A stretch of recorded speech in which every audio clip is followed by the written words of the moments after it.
श्री स्वामी समर्थ. श्री सद्गुरु साईनाथ महाराज की जय. श्री साईंचे सत्यचरित्र अध्याय 53. अवतरणिका. ग्रंथाच्या शेवटी दिलेल्या अध्यायांवर सारांश. श्री गणेशाला नमस्कार असो, श्री सरस्वती देवीला नमस्कार असो, श्री गुरु महाराजांना नमस्कार असो, श्री सीता व श्री रामचंद्र यांना नमस्कार असो, श्री कुलदेवताला नमस्कार असो, श्री सद्गुरु साईनाथांना नमस्कार असो. श्री साई साक्षात मूर्तिमंत ब्रह्म आहेत, संतांचे सार्वभौम्य राजे आहेत, अनेक सिद्धी हाताशी असलेले कार्यक्षम सद्गुरु म्हणून त्यांची जगभर कीर्ती आहे आणि बुद्धीला प्रेरणा देणारे आहेत.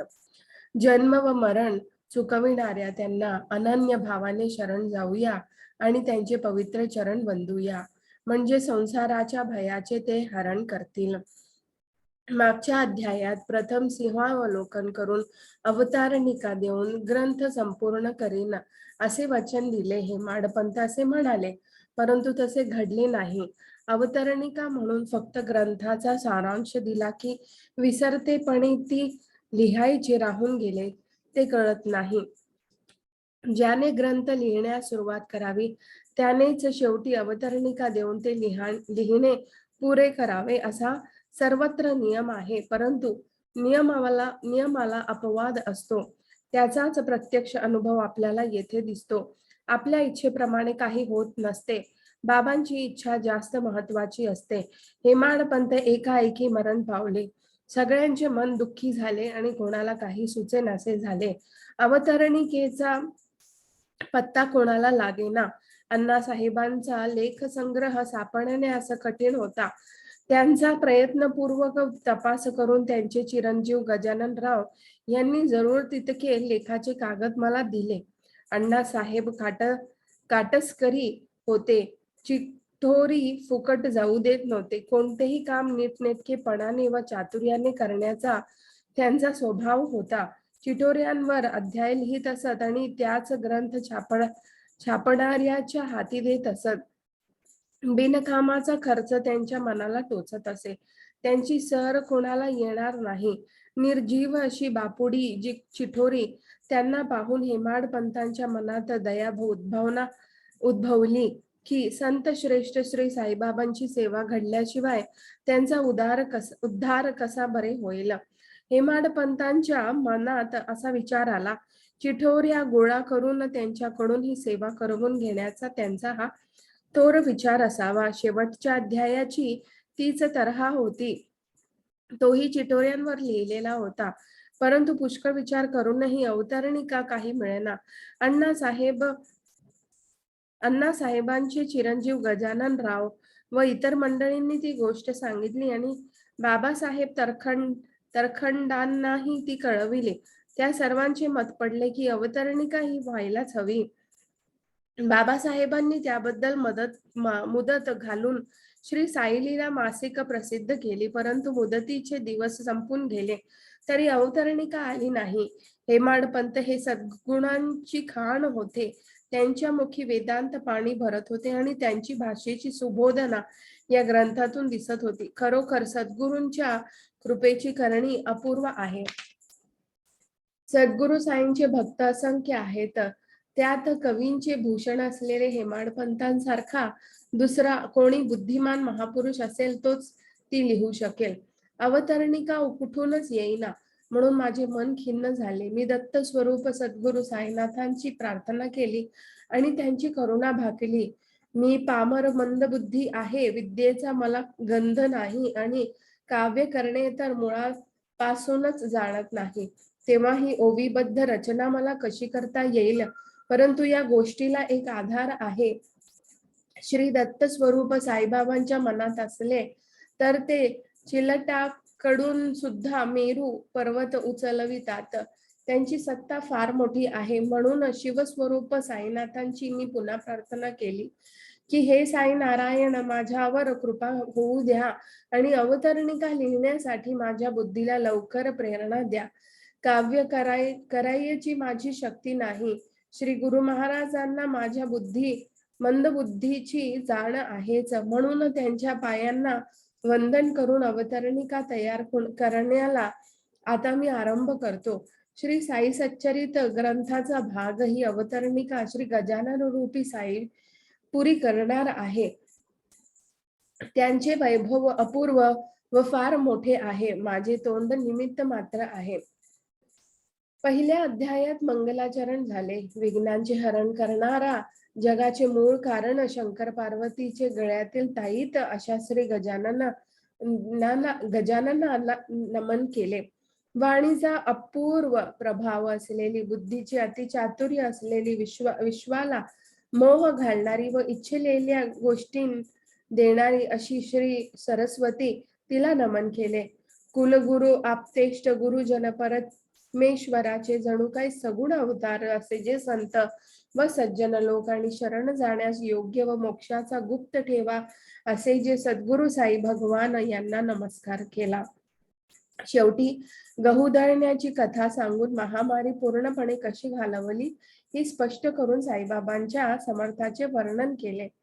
दुसऱ्या अध्यायात चालू ग्रंथ लिहिण्या हेतू दाभोळकरांना बाबांचे प्रथम दर्शन, त्यांचे हेमाडपंत म्हणून नामकरण, गुरुची आवश्यकता नाही या वादाचे खंडन वगैरे गोष्टी सांगितल्या.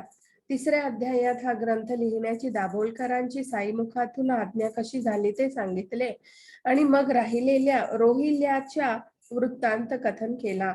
चौथा अध्यायात जगच्चालकाचे म्हणजे परमेश्वराचे अत्यंत लाडके जे साधू संत, त्यांची या पृथ्वीवर कोणत्या कारणाने जन्म घेणे झाले याची विस्ताराने चर्चा झाली. तसेच साक्षात दत्ताचे अवतार व प्रत्यक्ष स्वर्गीय कल्पवृक्ष असे जे श्री साई, त्यांचे शिर्डी क्षेत्री प्रथम आगमन कसे झाले याचेही समग्र वर्णन झाले. पाचव्या अध्यायात आधी शिर्डी क्षेत्री गुप्त होऊन मग पुन्हा श्रीमंत चांद पाटलांबरोबर तेथेच प्रकट होऊन साईबाबांनी सगळ्यांना आश्चर्यचकित कसे केले, गंगागीर वगैरे संतांची एकत्र बसणे उठणे कसे झाले आणि आपल्या डोक्यांवर दुरून पाणी वाहून बाग निर्माण कशी केली याचे समस्त निरूपण झाले. सहाव्या अध्यायात रामनवमीचा मोठा उत्सव, बाळाबुवा कीर्तनकार व मशीदमाईचा जीर्णोद्धार याविषयी सविस्तर वर्णन केले. सातव्या अध्यायात बाबांचे ध्यानस्थ असणे, खंड योग, धोती पोती इत्यादी प्रयोग करणे, हिंदू की मुसलमान असण्याचे ढोंग करणे आणि संतांचे मनोगत समजण्यास किती अवघड असते हे वर्णन झाले. बाबांचा पोशाख, बाबांचे वागणे आणि रोग्यांना औषधे देणे, त्यांची चिलम जात धुनी आणि मशिदीत व देवळात दिवे लावणे, त्यांचा आजार व त्यात नानासाहेब चांदोरकरांनी डॉक्टरांना नेऊन आणि भागोजी शिंद्यांना हाताला तूप चोळून व पट्ट्या बांधून केलेली सेवा ही सर्व दृश्य आश्चर्यकारक आहेत. भागोजी शिंद्यांची महाव्याधी, खापर्ड्यांच्या मुलाच्या ग्रंथीज्वरावर उपाय आणि नानासाहेब चांदोरकरांचे बाबांना आपल्याबरोबर पंढरपूरला चलण्याचा आग्रह करणे या सर्व गोष्टी विद्वान हेमाडपंतांनी सांगितल्या. आठव्या अध्यायात मनुष्य जन्मांचा अपूर्व महिमा, साईबाबांची भिक्षा मागण्याची तऱ्हा, बाईजाबाईची संतसेवा आणि बाबांचे जेवण कौतुक याचे वर्णन झाले. तसेच बाबा, तात्या व माळसाप्ती हे तिघे मशिदीत कसे झोपत असत, बाबांचे त्या दोघांवर खास पण एकासारखे प्रेम कसे होते आणि राहता गावचे खुशालचंद शेठ आणि शांती व ज्ञान यांचे खास असलेले साईबाबा यांचा कसा प्रेम संबंध होता या निरूपणाचा आनंदही या अध्यायात आहे. 9व्या अध्यायात भक्तश्रेष्ठ तात्या पाटील एक थोर इंग्रज गृहस्थ व तात्यासाहेब नुलकर यांची आज्ञा मोडल्याने घोर परिणाम भोगणे, बाबांच्या भिक्षा मागण्याच्या अधिकाराची लक्षणे आणि 5 प्रकारचे महायज्ञ करवून आणलेले भिक्षेचे अन्न बाबांनी खाणे याबद्दलचे वर्णन मोठ्या चातुर्याने झाले. तसेच कट्टे प्रार्थना समाजिष्ट बाबासाहेब तरखंड हे नंतर थोर व एकनिष्ठ साईभक्त बनल्याची कथा या अध्यायात सांगितली आहे. अवघी 4 हात लांब व तशीच वीतभर वितभर रुंद अशा आढ्याला उंच टांगलेल्या फळीवर योगेश्वर बाबांचे झोपणे असे. शिर्डीत केव्हा पाय ठेवला, किती वर्ष राहणे झाले, देहावसान कधी घडले, याचे हृदयंगम निरूपण 10व्या अध्यायात झाले. अंतःकरणात गुरुरायांची शांत व कसलीही इच्छा नसलेली स्थिती होती, पण बाहेर ते पिशाच वृत्ती दाखवित असत. लोकसंग्रह करण्याची त्यांची नित्य व कधीही न ढळणारी प्रवृत्ती होती. वेदांत व शास्त्रात सांगितलेली धर्मांची लक्षणे समजावून सांगण्यात, परमार्थाचे व प्रपंचाचे शिक्षण देण्यात आणि भक्तांच्या व अभक्तांच्या मनाची परीक्षा करण्यात सद्गुरु साईनाथांची हातोटी विलक्षण होती. या सर्व गोष्टींचे आणि बाबांचे बैठक, बाबांचे ज्ञान, बाबांचे स्वरूप, बाबांचे गुरुत्वपणाचा अधिकार, त्यांचे सामर्थ्य व महिमानी ह्यांचे वर्णन झाले. 11व्या अध्यायात बाबांची सत्य, ज्ञान व आनंदयुक्त स्थिती आल्याची जगभर प्रसिद्धी, डॉक्टर पंडितांची प्रेमभक्ती, सिद्दीक फाळकेचा पूज्य भाव याबद्दलचे वर्णन झाले. तसेच ढगांचा काळोख व वावटळासह मुसळधार पाऊस बाबांनी कसा आवरला आणि अग्नीवर त्यांची कशी विलक्षण सत्ता होती आणि सोसाट्याच्या वाऱ्यापासून बाबांनी सगळ्यांचे संरक्षण कसे केले याचेही सुंदर व सविस्तर निरूपण झाले. 12व्या अध्यायात काका महाजनी, नाशिकचे धुमाळ वकील, नानासाहेब निमोळकर एक मामलेदार व त्यांचे रामोपासक डॉक्टर मित्र या सर्वांच्या भिन्न भिन्न प्रकारच्या प्रसंगांचे गोड शब्दात वर्णन झाले. नाशिकचे अग्निहोत्री मूळशास्त्री संत घोलप्पा स्वामींचे शिष्य होते आणि फारच संशयी होते. त्यांची साई दर्शनांनी आश्चर्यकारक कथाही या अध्यायात सांगितली. 13व्या अध्यायात बाळा शिंप्याचा हिवताप, काळ्या कुत्र्याला दहीभात खाऊ घालून बरा करणे, बापूसाहेब बुट्टींची महामारी, अक्रोड पिस्ते चारून घालविणे, कानाचा रोग असलेला आळंदीच्या स्वामीला नुसत्या आशीर्वादाने निरोगी करणे आणि काका महाजनी भोगीत असलेले जुलाबाची पीडा भुईमुगाने दाणे घालून घालविणे, या सर्व गोष्टींचे वर्णन झाले.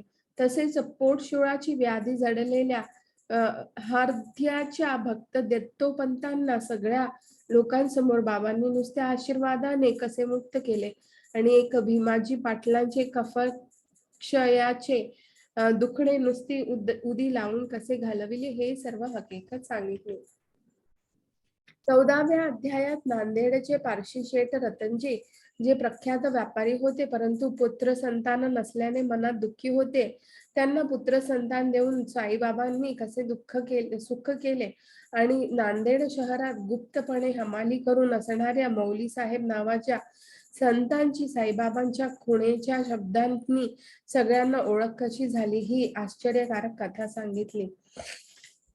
15व्या अध्यायात दासगणूंना बाबांनी नारद मुनींची कीर्तन करण्याची पद्धत सांगितली.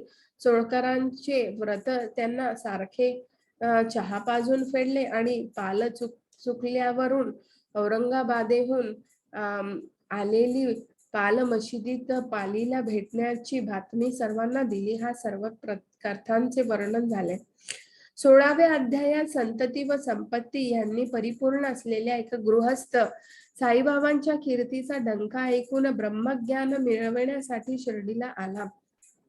याची ब्रह्म प्राप्त करण्याची इच्छा असेल, त्याच्या मनाला आधी संसारात विरक्ती वाटली पाहिजे आणि धनाचा लोभ सुटला पाहिजे आणि खिशात नोटा असून ज्याला बाबांना 5 रुपये उसने देवत नाही, त्याला ब्रह्म कसे मिळेल याविषयी मनोहर कथांमध्ये साईंची उपदेश करण्याची शैली व हेमाडपंत प्रसादयुक्त वाणी यांचा दुधात साखर पडल्याप्रमाणे संयोग झाला. 17व्या अध्यायात पूर्वीच्याच कथेची संबंधाने ब्रह्मज्ञानाचे विस्तारपूर्वक कथन आणि धनाचा लोभ पूर्णपणे घालविण्याबद्दल ऐकण्यासारखे वर्णन. 18व्या अध्यायात साठ्यांची श्री गुरुचरित्राबद्दलची कथा, राधाबाईंना केलेल्या उपदेशाचे वर्णन आणि हेमाड पंतांवर झालेल्या बाबांच्या अनुग्रहाची हकीकत, हे सर्व कौशल्याने सांगितले. 19व्या अध्यायात हेमाड पंथांवर झालेल्या अनुग्रहाच्या कथेचाच विस्तार श्री साईंच्या उपदेशानुसार अत्यंत विचारपूर्वक पद्धतीने केला. 20व्या अध्यायात दासगणूंनी ईश्वरवास्य भावार्थ बोधिनी लिहिण्यास सुरुवात केली. त्यात मनाला एक शंका उद्भवली. त्यांनी ती बाबांना विचारली आणि बाबा म्हणाले, काकासाहेब दीक्षितांची मोलकरीण तिचे निवारण करील. अशा सद्गुरूंच्या अपूर्व महिमांचे गोड निरूपण झाले. 21व्या अध्यायात एक सद्गुणी जिल्हाधिकाऱ्यावर वाचले ते नाही संपले पाहिजे ते कुतील उतरले असा उपदेश करून दुसऱ्या विद्वान पाटणकरावर नवविद्या भक्तीचा महिमा सांगून आणि तिसऱ्या एका विलक्षण वकिलावर ताशेरा झाडून उपहास निंदादी कुत्सिक संग्रह व करण्याचा उपदेश करून केलेल्या कृपेचे वर्णन झाले. 22व्या अध्यायात 22वा अध्यायात संसारातून तारणारी ही मशीदमाई म्हणजे द्वारकामाई किंवा द्वारकाच आहे असे बाबांनी सगळ्या लोकांना सांगितले. पण त्याचा भावार्थ कोणा एकालाही कळेना. बाबांनी मशीदमाईच्या गुणांची स्तुती केली. कोपरगावचे मामलतदार बाळासाहेब मिरीकर व नागपूरचे श्रीमंत बापूसाहेब बुट्टी यांचे सर्पदर्शन टाळले. अमीर शंकराचा संधिवात घालविला व त्यांच्यावरचा सर्पाचा धोका टाळला. हेमाडपंथांवर विंचवाने डंक मारल्याचे संकट व इतरांवरचे सर्पदर्शन अरिष्ट घालवून त्यांचा भयंकर अपमृत्यू टाळला. हे सर्व प्रसंग वर्णन केले. 23व्या अध्यायात योगाभ्यासीचे शंका निरसन, माधवरावांच्या सर्पदर्शन संकटाचे निवारण, बाबांची अष्टोपहर जळणारी धुनी व त्यासाठी लागणारी जळाऊ लाकडे आणि बोकड मारण्याचा प्रसंग याचे अति सुंदर वर्णन झाले. तसेच बडेबाबांचा अतृप्त स्वभाव कसा होता की किती दिले तरी आणखी पुष्कळ हवं त्यांनी कशी होती. गुरुची आज्ञा पाळण्याची निष्ठा तर मुळीच नव्हती, तरी त्यांचा बाबांकडून बडे जाव कसा होत असे. आणि भक्तश्रेष्ठ काकासाहेब दीक्षित जे गुरुची आज्ञा पाळण्यात परम एकनिष्ठ होते, त्यांची परीक्षा घेऊन लोकांकडे त्यांचे कौतुक करण्याची सद्गुरूंनी लीला कशी केली या सर्व गोष्टींचे वशिष्ठ तऱ्हेने आणि उत्कृष्ट वर्णन झाले. 24व्या अध्यायात फुटण्याचे निमित्त करून बाबांनी हेमाडपंथांना शिकवण दिली की सद्गुरूंचे स्मरण केल्याशिवाय कोणत्याही विषयाचे सेवन करू नये. तसेच अण्णा बाबरे व मावशीबाई या दोघांना साईबाबांनी भांडण कसे लावले या थट्टा मस्करीचे कौतुक कविश्रेष्ठ हेमाडपंथांनी गायले. 25व्या अध्यायात अहमदनगरचे राहणारे कासार जातीचे भक्त दामू अण्णा यांची कापूस व तांदळाचा फार मोठा सौदा करण्याची इच्छा होती, पण त्या सौद्यात त्यांचे निश्चितपणे नुकसान होईल आणि बाबांचा आंबे खाल्ल्याने संतान प्राप्ती होईल हे ज्ञानरूपी सूर्य जे श्री साई यांनी सांगितल्याच्या कृत्याचे निरूपण झाले. 26व्या अध्यायात दुसऱ्या संतांकडून अनुग्रह पावलेल्या पंत नावाच्या एका भक्ताला बाबांनी त्यांची लगेच खूण पटवून दिली, आनंदित केले. भक्त हरिश्चंद्र पितळ्यांचे अपस्माराने पिडलेल्या मुलाचा सगळा रोग नुसत्या कृपादृष्टीने दूर पळविला आणि पितळ्यांच्या पूर्वी 2 रुपये दिले असल्याने बोलून आणखी 3 रुपये देऊन त्यांची पूजा करण्यास सांगितली. या सर्व गोष्टींचे मोहक वर्णन झाले. 27व्या अध्यायात एकनाथी भगवताची पोथी आपल्याला प्रसाद म्हणून घेण्याच्या इच्छेने काका महाजनी बाबांच्या हातात देतात, परंतु बाबा ती माधवरावांना देतात हे सांगितले. तसेच एका रामदासाचे पोथ्यांत असलेली विष्णू सहस्त्र नामाची पोथी त्याला नकळत बाबा घेतात आणि तीही माधवरावांना देतात आणि अशा प्रकारे विष्णू सहस्त्र नामाची पोथी देऊन श्यामरावांवर दयेचे सागर साई अनुग्रह कसा करतात याचेही वर्णन झाले. 28व्या अध्यायात सांताक्रूजचे भक्त लक्ष्मीचंद मुंशी, बरहाणपूरची चिडीबाई व गुजरातचे पुण्यराशी ब्राह्मण मेघा हे तिघे बाबांच्या चरणी कसे येऊन पोचले आणि त्या सर्वांना स्वप्नात दृष्टांत देऊन त्यांचा जागेपणी अनुभव कसा दिला हे साई माऊलीची कोणालाही न उमजणारी गोष्ट प्रेमाने कथन केली.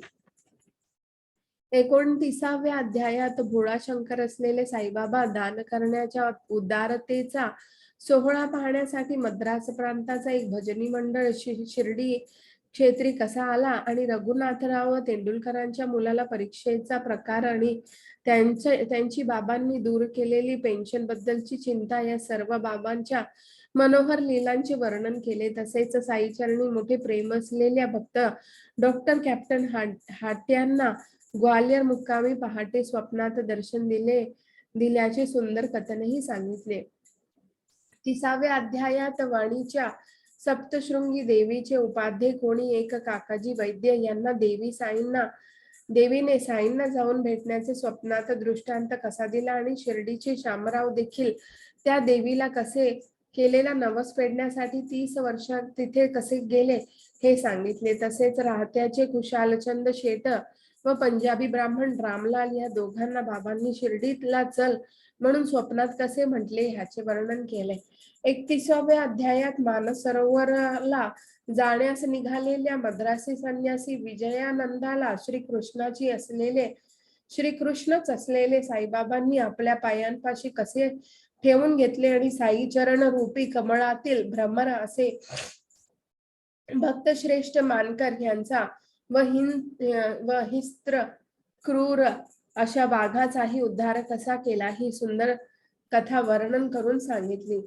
32व्या अध्यायात साईबाबांनी आपल्या मुखाने कथा सांगितली की आम्ही सज्जन 4 जण देवाचा शोध लावण्यासाठी रानात हिंडत असताना मी अभिमान टाकून देताच गुरु महाराजांनी मला दर्शन दिले.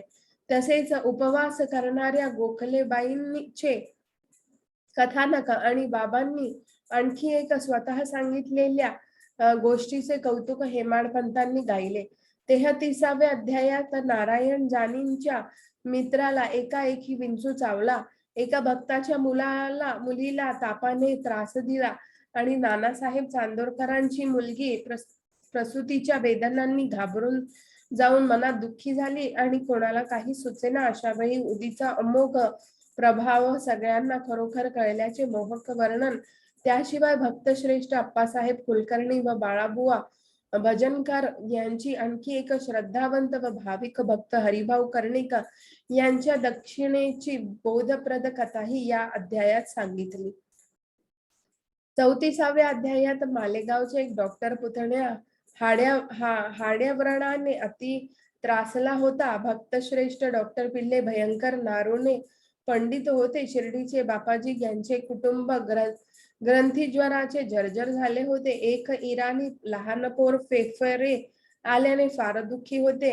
हृदयांचे एक गृहस्थ मूतखड्याने अत्यवस्थ होते आणि मुंबईच्या एका प्रभुकायस्थ गृहस्थाचे कुटुंब प्रसूतीच्या समयी महासंकटात सापडले होते. या सर्व रोगांच्या उदीच्या नुसत्या स्पर्शाने उच्चाटन झालेल्याचे निरूपण झाले. 35व्या अध्यायात काका महाजनीचे एक निर्गुणाचे पूर्ण भजक मित्र बाबांच्या नुसत्या दर्शनानेच मूर्तीपूजक कसे बनले आणि मुंबईचे एक सॉलिसिटर धरमसी जेठाभाई ठक्कर यांना गुरुश्रेष्ठ बाबांनी सबीज द्राक्षे लगेच निर्बीज कशी करून दिली या कथेचे वर्णन झाले. तसेच वांद्र्याचे एक कायस्थ ज्यांनी स्वास्थ झोप येत नव्हती आणि नेवाशेचे बाळा पाटील यांच्या उदीचे अनुभवही सांगितले. 36व्या अध्यायात नोकरीसाठी आणि चोराचे शोध लागण्यासाठी असे वेगवेगळे नवस करणाऱ्या गोव्यातील 2 गृहस्थांना साई समर्थ त्यांच्या नवसांची आठवण करून देतात. ही कथा सांगताना भारावून जाऊन हेमाडपंत म्हणतात की त्रिकाल ज्ञानी असलेल्या व ब्रह्मांड व्यापून असलेल्या श्री साई समर्थांच्या कीर्तीचे वर्णन करणे कोणाला शक्य आहेच. तसेच सखाराम औरंगाबादकरांची पत्नी पुत्र प्राप्तीसाठी साईंच्या पायांची धावत येता आणि तिची इच्छा श्रीफळ देऊन साई कशी पुरवितात याचे तात्पर्य हेमाडपंतांनी सांगितले. 37व्या अध्यायात इतरत्र क्वचितच पाहण्याला मिळणाऱ्या चावडी समारंभाचा सोहळा स्वतः डोळ्यांनी पाहून रसाळ वर्णन हेमाडपंतांनी केले. 38व्या अध्यायात हंडीत वेगवेगळे पदार्थ शिजवून नाना प्रकारची पक्वान्ने बनवून बाबा सर्वांना प्रसादाचे जेवण कसे देत असत याचे मनोहर वर्णन झाले. 39व्या अध्यायात साईबाबांनी नानासाहेब चांदोरकरांना त्यांच्या संस्कृत भाषेचा अभिमान घालविण्यासाठी गीतेतील तद्विधी प्रणिपातेन या श्लोकाचे विवरण कसे केले आणि बापूसाहेब बुट्टेंना दृष्टांत देऊन संतराय साईंनी देवळा समवेत वाडा बांधण्याची आज्ञा कशी दिली ही हकीकत सांगितली. 40व्या अध्यायात मातोश्रींच्या व्रतांच्या उद्यापनासमयी बाळासाहेब देव ब्राह्मण भोजन घालत आणि त्यासाठी पत्र लिहून बाबांना निमंत्रण देत. मग त्या दिवशी संन्याशाचा वेश घेऊन 3 विभूती येतात आणि ब्राह्मणांबरोबर जेवून जातात. यातील गुरु महाराजांची चतुराईने कोणाला कळत नाही. तसेच हेमाडपंतांना दृष्टांत देऊन छबी रूपाने सोंग धरून होळीच्या सणाच्या दिवशी बाबा भोजनाला कसे आले याचे सुंदर वर्णन झाले. 41व्या अध्यायात छबीचीच कथा विस्तारून कवी हेमाडपंत भक्तांसाठी बांद्र्याच्या अली मोहम्मदाने सांगितलेल्या सद्गुरु साईनाथांच्या अतर्क महिमाचे रसाळ व रम्य निरूपण करतात. तसेच बाळासाहेब देवांवर श्री साईबाबा रुद्रावतार धारण करून जळत्या निखाऱ्याप्रमाणे लाल होऊन रागाने शिव्यांचा भडीमार करतात आणि मग रोज नियमाने ज्ञानेश्वरी वाचत जा असे म्हणून ते वाचण्याची रीत श्री साई नंतर स्वप्नात सांगतात याचेही विवरण केले. 42व्या अध्यायात भक्तदात्यांचे बाबांच्या कपाळावर त्रिपुंड्र रेखाटणे, साईंनी दिलेल्या आपल्या देहात्यागाची पूर्वसूचना, रामचंद्र पाटलाला आजारातून उठविणे आणि तात्या पाटलांचे मरण चुकविणे इत्यादी सर्व पुण्यकारक गोष्टी वर्णन केल्या. तसेच सद्गुरु साईनाथांच्या निर्याणाचा वृत्तांत ऐकून श्रोत्यांच्या मनात उद्विग्नता उठली आणि हेमाडपंतांचा जीव व्याकुळ झाला. 43व्या व 44 या दोनही अध्यायात बाबांचा निधन वृत्तांत जो मागच्या अध्यायात अपूर्ण राहिला तोच हेमाडपंतांनी आता निसंशयपणे पुरा करतात. 45व्या अध्यायात एकदा काकासाहेब दीक्षित, काका महाजनी, माधवराव देशपांडे यांच्यासह मुंबईत एकनाथ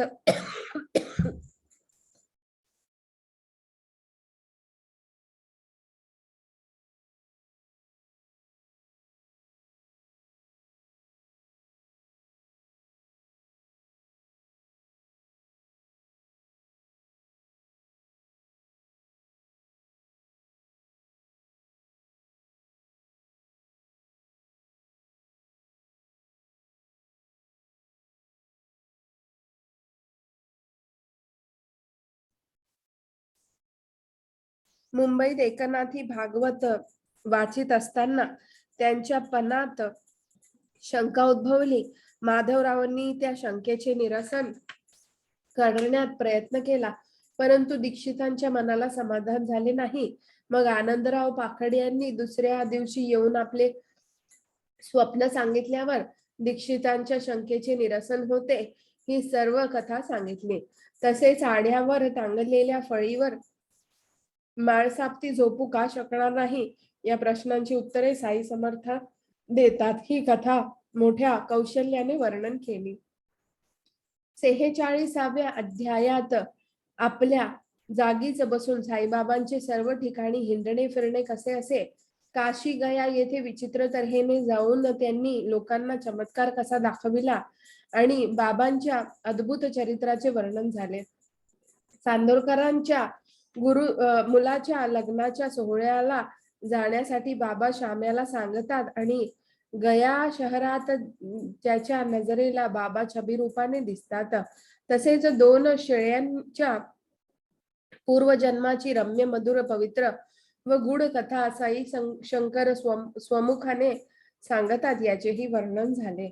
47व्या अध्यायात अशीच एक साप व बेडकाची किंवा लोभी कर्ज देणाऱ्या व घेणाऱ्याची पूर्वीच्या व्यवहाराची खरी हकीकत ब्रह्मा विष्णू व शंकरच असलेल्या श्री साईंनी सांगितल्याचे आणि वैर्य हत्या आणि ऋण फेडण्याकरिता पूर्वजन्म घ्यावा लागतो, पुनर्जन्म घ्यावा लागतो याचा उपदेश केल्याने हृदयंगम वर्णन झाले. 48व्या अध्यायात एक भक्त श्रेष्ठ शेवढे यांच्या वकिलीच्या परीक्षेचा प्रकार आणि दुसरा अभाविक सपटणेकरा यांच्या वर केलेली कृपा याविषयी वर्णन झाले.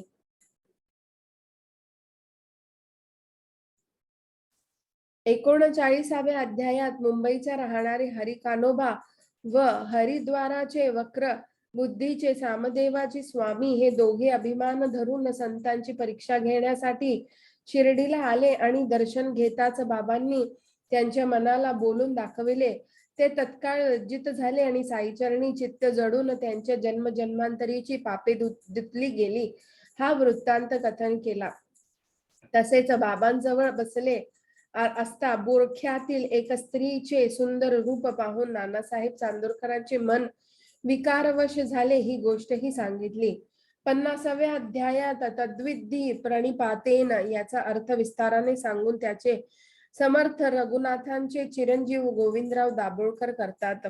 51व्या अध्यायात हरी सीताराम दीक्षित भक्त बाळाराम धुरंदर व नांदेडचे वकील पुंडलिकराव शिर्डीला प्रथम कसे आले एकाएकी हकीकत ऐकून श्रोते आश्चर्यचकित होतात आणि भक्तांचा मनोसागर उंच बळून कसा येतो याचे वर्णन झाले. 52व्या अध्यायात ग्रंथाचे सिंहावलोकन करून हेमाडपंत दृष्टत्व घालवून बाबांनी सज्जनांचे संरक्षण करावे असे पसायदान मागून घेतात आणि सद्गुरूची लीन होऊन मस्तक व लेखणी अर्पण करून सर्व ग्रंथ संपवून कृतार्थ करतात. अशा प्रकारे गोविंदरावांनी श्री साई सच्चरिताचे अध्याय पूर्ण केले. त्यांच्या पायांना नमस्कार करून साऱ्या विश्वाच्या गुरुमाऊलीला मी नमस्कार करतो. अध्यायांचा सारांश जो सांगते तिलाच अवतरणिका म्हणतात. मोक्षाची इच्छा करणाऱ्या रसिकांसाठी ती मोक्षाची खरी वाट आहे. शेल्याला जुन्या फाटक्या कपड्यांचा पदर लावण्याप्रमाणे या श्री साई लीला ही असली अवतरणिका जोडली म्हणून तिचा अभेर कराल तर चतुर श्रोत्यांनी एकदा या दासाची विनंती ऐकावी. शेला नव्हे तर गोंडस नीट बाळाला दीट लागू नये म्हणून त्याला हा धीट बाळ काळी तीट लावतो. हा ग्रंथ म्हणजे सुंदर स्वादिष्ट अन्न आहे. त्यातील अध्याय रूपी अनेक प्रकारचे पदार्थ चांगले पचण्यासाठी ही अवतरणिका लेखन रूपी ताकाचे पिणे आहे. हा ग्रंथ म्हणजे सदा इच्छिलेले पदार्थ देणारी व अध्याय रूपी शुद्ध निर्व्यग अवयव असलेली कामधेनू आहे. तिला दृष्ट लागू नये म्हणून अवतरणिका रूपी दृष्ट मण्यांची माळ तिच्या गळ्यात घातली आहे. असो, हेमाडपंत अध्यायाच्या रचनेची जी पद्धत अवलंबितात असत ती माझ्या बुद्धीप्रमाणे मी आता सांगतो. श्रोत्यांनी ती लक्ष देऊन ऐकावी. सर्व आधी सद्गुरूंचे स्तवन ते करीत, नंतर वेदांताचे निरूपण व साईंचे ब्रह्मरूप वर्णन ते करीत आणि सर्व शेवटी स्वतःचे व भक्तांचे साईबाबांबद्दलचे अनुभव ते कथन करीत असत. हेमाडपंत मूळचेच शास्त्र व वाङ्मय यात प्रवीण होते. त्यात आणखी सद्गुरू साईंनी प्रसन्न होऊन त्यांना ग्रंथ रूपी पक्वान्न निर्माण करण्याकरिता लगेच प्रतिभा संपन्न केले. जे जे या ग्रंथाच्या गोडीचा अनुभव घेतील त्यांचे जन्म मरणांचे फेरे थांबतील आणि त्यांना मोक्षपदीचे अक्षय मालमत्ता मिळेल. हेमाडपंतांच्या रसाळ वाणीला साई कृपेचा चांगला लाभ झाला आणि जणू काय दुधाचा व उसाच्या रसाचा योगच जमला.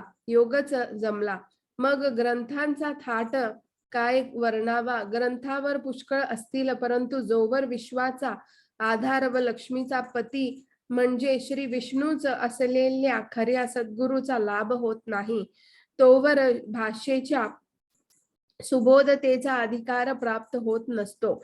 शास्त्रांचा कितीही अभ्यास केला तरी सद्गुरूच्या कृपेशिवाय असे ग्रंथ लेखन होत नसते. हे वचन अगदी खरे आहे. या श्री साई सच्चरिताची स्तुती कोण करू शकेल? या ग्रंथाच्या येण्यातेला योग्यतेला उपमाच नाही. या ग्रंथाला हेमाडपंतांसारखा करता लाभला हे मुमुक्षुजनांचे मोठे सौभाग्यच म्हणावे. गोविंदरावांनी मुमुक्षुजनांकरिता ग्रंथरूपी गोड पक्वान्नांची वेळीच चंगळ करून ठेवल्याने जोपर्यंत हा ग्रंथ पृथ्वीवर असेल तोवर या जगात त्याची कीर्ती गाजत राहील. सद्गुरूच्या कृपेने उत्पन्न झालेला हा ग्रंथ धन्य होय. मुमुक्षुजनांना हा ग्रंथ होईल आणि त्यांची सरासर विचार करण्याची अक्षमता तो घालविल. कोटी कोटी जन्मांच्या चांगल्या कृतींचा ठेवा होता म्हणून गोविंदरावांना ही सेवा घडली आणि ग्रंथलेखनाची गोड मेवा मिळाला. हेमाडपंत हे विद्वान व वेदांत विद्येचे आवड असणारे कट्टे भक्त होते आणि रात्रंदिवस साईचरणी आसक्त असत. वेदांताचा विषय समजण्यास फार कठीण आहे. त्याला भक्ती व ज्ञान ह्याची जोड देऊ असा ग्रंथ निर्माण करणे गुरु कृपेशिवाय अगदी अशक्य आहे. हे अध्याय नव्हे तर सोन्याची कोंदणे आहेत, ज्यात हेमाडपंतांनी महाप्रयत्नांनी कथारूपी अमोल रत्ने त्यांच्या अर्थरूपी तेजाच्या किरणांसह जडविले आहेत. हे अनेक अध्याय म्हणजे सुगंधित फुलांच्या माळा आहेत, ज्या प्रेमाने बाळ गोविंद आपल्या मनाप्रमाणे श्री साई सद्गुरुनाथांच्या गळ्यात शुद्ध भक्तीने अर्पण करीत आहे. हे नाना प्रकारचे अध्याय जणू काय सोन्याचे घडे आहेत, ज्यात रघुनाथ रावांचे पुत्र गोविंदराव मुमुक्षु जनांचा अहंकार घालविण्यासाठी गंगेचे पाणी भरून ठेवतात. या ग्रंथरूपी रणांगणाच्या आकाशात रघुनाथ पुत्र गोविंदराव आपल्या बुद्धी रूपी तलवारीने राक्षसी वृत्तीच्या लोकांचा ताठा अभिमान व ढोंगीपणा रगडून अध्याय रूपी अनेक यशस्तंभ उभारतात. हा ग्रंथ म्हणजे रत्नजडित पंचारती आहे. त्यातील अध्यायांच्या कथांचा म्हणजे तेलाच्या वातींचा अर्थरूपी प्रकाश घेऊन शांती व विरक्ती या दोन्ही संतांचा राजा श्री साई याला ओवाळण्यासाठी येतात. हा ग्रंथ म्हणजे विश्वाला मोह घालणारी माया आहे, जी अध्याय रूपी हाच उंच उभारून कथांच्या अर्थरूपी केयुरांनी शरीर शृंगारून साई रूपी ब्रह्माला आलिंगन द्यायला सज्ज झाली आहे. हे साई सच्चरित म्हणजे ग्रंथांचा सम्राट आहे, ज्यातील अध्याय हे चतुर भाट आहेत व जे त्या सम्राटाच्या श्रद्धा ज्ञान व वेदांताच्या थाटाचे व अफाट वैभवाचे वर्णन करतात. हे साई सच्चरित म्हणजे परमार्थाचा बाजार आहे, ज्यातील एक एक अध्याय म्हणजे दुकान किंवा विक्री खरेदी ठिकाण आहे व ज्यात अनुभवाच्या कथारूपी वस्तू दाट रचल्या आहेत. हा ग्रंथ म्हणजे गंगा नदीचे प्रचंड पात्र आहे, ज्यातील अध्यायात म्हणजे सुबक रचलेले घाट आहेत. गुरुकृपेचे सामर्थ्य अफाट असल्याने त्यातून कथारूपी अमृताचा प्रवाह अचाट वाहत आहे. हा ग्रंथ नव्हे तर कल्पवृक्ष आहे. संसारी जनांना तो वृक्ष वाटेल, परंतु मोक्षाची आवड असणाऱ्या भाविकांना तो केवळ मूर्तिमंत मोक्ष वाटेल. प्रत्यक्ष अनुभव घेऊन पहा, जे संसारातील अज्ञान व दुःख नाहीसे करते, मोह माया रूपी नरकातून वाचविते आणि कायम टिकणारे शांती देते, यालाच खरे स्मारक म्हणावे. ग्रंथकार गोविंदराव हे भ्रमर होऊन साई चरण कमलांचा नित्य नवा पुष्परस चाखत असत. त्याचे आडनाव दाभोळकर होते व ते विद्या विनय व आचार संपन्न असून इंग्रजांच्या सेवेवर एक तत्पर अधिकारी होते. त्यांची पत्नी रखुमाबाई सुशील भाविक पती परायण व नम्र भाषण करणारी असून तिचा साईचरणी दृढ भाव होता. हल्लीच्या सिंधुदुर्ग जिल्ह्यात वेंगुर्ल्याजवळ दाभोली येथे त्यांची मूळ वस्ती होती. नंतर त्यांच्या वाडवडिलांनी केवळ या गावी वस्ती केली. शके 1781 साली मार्गशीर्ष महिन्यात शुक्ल पक्षात पंचमीला रघुनाथरावांची पत्नी लक्ष्मीबाई हिच्या पोटी हे महापुण्यवान गोविंदराव जन्मले. गौड सारस्वत ब्राह्मण जातीचे व भारद्वाज गोत्र चे हे 70 वर्षांचे असताना शके 1851 साली आषाढ शुद्ध नवमीला निधन पावले. या साई सच्चरिताच्या ग्रंथाची सुरुवात शके 1844 साली चैत्र महिन्यात केली आणि शके 1851 साली ज्येष्ठ महिन्यात त्यांचे 52 अध्याय पूर्ण केले. गोविंदरावांना एकच मुलगा व 5 मुली आहेत, ज्यांपैकी 4 विवाहित आहेत. मुलगा विवाहित असून वैद्यकी शिकत असतो. अविवाहित मुलगीही तेच शिकत असते. आता श्री गुरुचरित्रात किंवा इतर ग्रंथात दिलेली पारायण करण्याची पद्धत आणि सप्ताह करण्याची सोपी तऱ्हा सांगतो. श्रोत्यांनी ते लक्ष देऊन ऐकावे. पारायण करताना ते मन शुद्ध करून व भक्तिभावाने करावे. ते 1-2 दिवस किंवा 3 दिवसात संपवावे, म्हणजे साई समर्थ नारायणाला संतोष होईल. हे जमत नसेल तर ते आरामाने 7 दिवसात संपवायचे, म्हणजे पुण्य संपत्ती जोडली जाईल, मनाची हौस सारी पुरविल आणि संसाराची भीतीही नाहीशी होईल. गुरुवारी पहाटे अंघोळ करून पारायणाची सुरुवात करावी. नित्यकर्म चटकन उरकून आसनावर बसावे. सुंदर असे ऐसपैस मांडव घालावा आणि केळीचे खुंट, कंदळीची पाने, वस्त्रे इत्यादी वर मनोहर आच्छादन घालून त्याला शोभा आणावी. त्यात उच्च आसन म्हणजे पाट किंवा चौरंग ठेवून भोवती अनेक प्रकारच्या विविध रंगांच्या रांगोळ्या काढाव्यात आणि त्या दृष्टीला सुखदायक असाव्यात. नंतर साई सद्गुरूंची मूर्ती किंवा सुंदर तस्वीर घेऊन तिला प्रेमभराने वंदन करून ती या आसनावर काळजीपूर्वक ठेवावी. त्यानंतर श्री साई सच्चरिताच्या पोथीला रेशमी कापड्यात बांधून सद्गुरूंच्या पुढे ठेवून दोन्ही पंचोपचाराने पूजा करून गंध, पुष्प, धूप, दीप व नैवेद्य पोथी वाचण्यास सुरुवात करावी. 8ही दिवस व्रतस्थ राहावे. त्यातील पुढील नियम पाळावे लागतात. 1 स्नान करून शुद्ध धुतलेली वस्त्र वापरणे. 2 उपवास करणे. 3 आचरण शुद्ध व नीतियुक्त ठेवणे.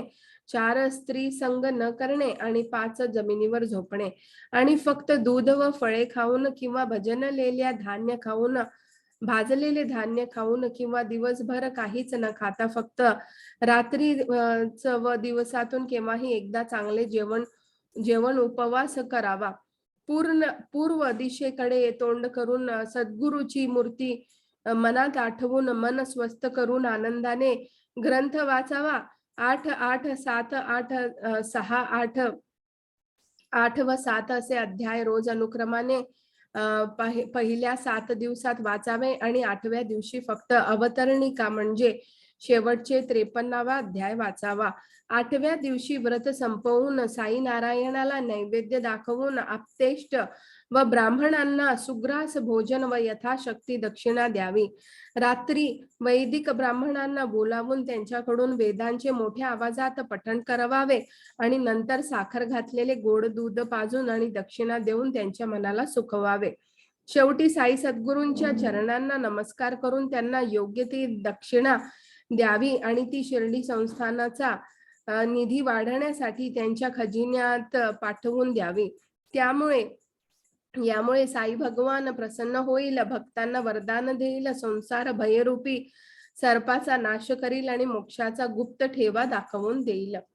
कोणत्याही व्रताचे विधिविधान हे काही फलप्राप्तीसाठी केले असता कडक रीतीने पाळायचे असते, परंतु काही अपेक्षा न करता भक्तिभावाने उपास्य देवतेच्या प्रसन्नतेसाठी एखादे व्रत केलेले असतात त्यातील भक्ती व श्रद्धा ही महत्वाची असते.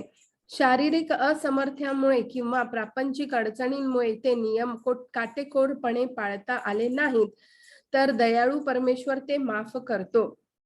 न लगे मज पूजा संभार षोडश व अष्टोपचार जेथे भाव अपरंपार मजला थार तो ठाई. उदाहरणार्थ रोजचे 6, 7 किंवा 8 अध्याय सप्ताहात एक बैठकीत वाचायला हवे, परंतु वयपरत्वे व हृदय विकारामुळे मला जमत नाही म्हणून ही पहाटे 4 नित्य पूजेनंतर 2 दुपारी जेवणानंतर थोडी विश्रांती घेतल्यानंतर बाकीचे अध्याय वाचायचे. इतक्या काळाच्या विलंबानंतर मध्ये लघवी वगैरे मुळे अशुद्धता आली तर हातपाय धुवून बाबांची उदी लावून शुद्ध होतो. तसेच व्रत पालनात जमिनीवर झोपण्याविषयी म्हटले तर पूर्वी घरात सावरलेली जमीन होती तेव्हा नुसती चटई किंवा सतरंजी टाकून त्याच्यावर झोपणे ठीक होते, परंतु अलीकडच्या दगडी फरशीवर किंवा टाइल्सवर या वयात व तेही पावसाळ्यात किंवा थंडीत झोपणे मग म्हणजे आजारी पडणेच होय. आणि मग कुठले चरित्र पठण म्हणून त्याच्या पलंगावर फोम रबरच्या गादीवर ऐशारामात न झोपता खाली पातळ गादी टाकून झोपावे असाच अर्थ मी घेतो. अशा प्रकारे दरवर्षी श्रावण महिन्यात सप्ताह करण्याचा कित्येक वर्षांचा माझा नेम आहे. बाबांजवळ मी काही मागत नाही, परंतु दर खेपेस सप्ताहानंतर 10-12 दिवसात सारख्या शुभ बातम्या येतात, रेंगाळलेले प्रश्न सुटतात आणि अनेक प्रकारे विशेष करून धनप्राप्तीचे अनपेक्षित लाभ होतो असा माझा अनुभव आहे. तात्पर्य सांगायचे म्हणजे वर ओव्यात सांगितल्याप्रमाणे सर्व विधान यथास्थित पाळणे शक्य असले तर जरूर पाळावेत. ही एक काया वाचा मनाची व धनाची तपस्या असते, पण काही गोष्टी पाळणे अशक्य झाल्यास सप्ताह करणे ठाऊक नाही. सप्ताह करणे टाळू नये. पोथीचे भक्तिभावाने पारायण करणे, सावकाश समजेल तेवढा अर्थ समजून वाचणे आणि त्यातील उपदेशाप्रमाणे वागण्याची निश्चय करणे हे महत्वाचे असते. पहिल्या पारायणात ते साधले नाही तर पुढे ते अवश्य साधेल. लक्षात ठेवा, हरी निजभक्तांचा केला, भोळ्या भाविकांचा भुकेला, प्रेमा लागी समूळ विकला, सदा हटेला दांभिका. श्रोते हो, तुम्ही संत आहात, आमच्या सुखाचा आश्रयाचे स्थान आहात. हा दास तुमच्या पायांपाशी विनंती करतो की अवतरणिकेचा विसर पडला तर पडू द्या, परंतु मूळ ग्रंथाच्या अर्थावर नजर असू द्या. श्रोते हो, तुम्ही सज्जन आहात आणि कृतांताच्या काळ आहात. हा बाबांचा बाळ तुमच्या चरणी कपाळ ठेवून प्रार्थना करतो की या दासावर कायमची दया असू द्या. जे जे कमी जास्त असेल ते माझे मला देऊन टाका आणि तात्पर्य ग्रहण करून चित्ताला संतोष होईल असे श्रोत्यांनो तुम्ही करा. हे साई श्री गणेशा तुला नमस्कार असो. हे साई ब्रह्मदेवा तुला नमस्कार असो. हे साई श्री विष्णू तुला नमस्कार असो. हे साई श्री शंकरा तुला नमस्कार असो. हे साई श्री दत्तोत्रया तुला नमस्कार असो. हे साई इंद्रदेवा तुला नमस्कार असो. हे साई चंद्रदेवा तुला नमस्कार असो. हे साई अग्नि नारायणा तुला नमस्कार असो. हे साई श्री विठ्ठला तुला नमस्कार असो. हे साई चैतन्य रूपी सूर्या तुला नमस्कार असो. हे साई ज्ञान सागरा तुला नमस्कार असो. आणि हे साई ज्ञानेश्वरा तुला नमस्कार असो. ही अवतरणिका रूपी शब्दांची पुष्पांजली आणि नमन नामावली गुरुचरणांवर अर्पण करून मी प्रार्थना करतो की साई माऊली प्रसन्न होवो. अशा प्रकारे श्री साई सद्गुरूंनी प्रेरणा केलेले बाबांचे दास बाळ यांनी रचलेले श्री साई समर्थ यांच्या सत्यचरित्राचा अवतरणिका नावाचा 53वा अध्याय समाप्त झाला. श्री सद्गुरु साईनाथांना अर्पण असो. सर्वत्र मंगल असो.